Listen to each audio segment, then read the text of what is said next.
Montegrotto Terme per un giorno è stata la capitale italiana della sicurezza dal basso, quella dei cittadini che fanno rete per segnalare alle forze dell'ordine episodi sospetti che avvengono nei loro quartieri.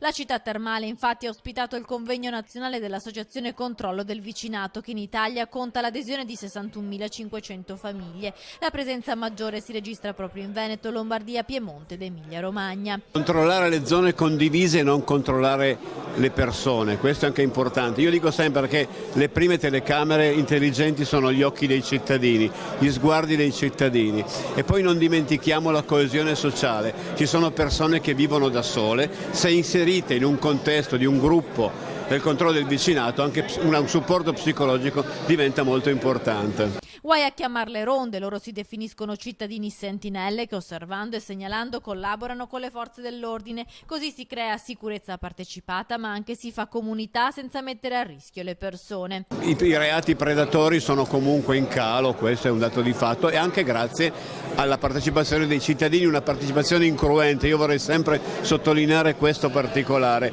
Noi non dobbiamo essere accomunati ad altre forme di difesa del territorio, la nostra è una forma di difesa incruenta.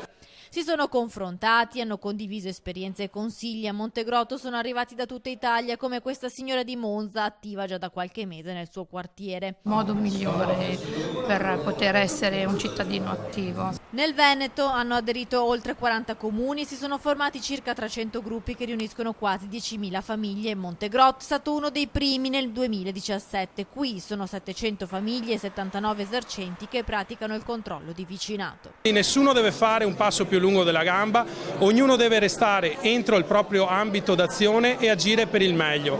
Quindi il controllo di vicinato, a differenza di altre azioni propagandistiche spesso portate come esempi virtuosi ma che virtuosi non sono, è un elemento serio il controllo di vicinato che ci permette anche a livello politico e amministrativo di avere un controllo e una reale percezione della sicurezza.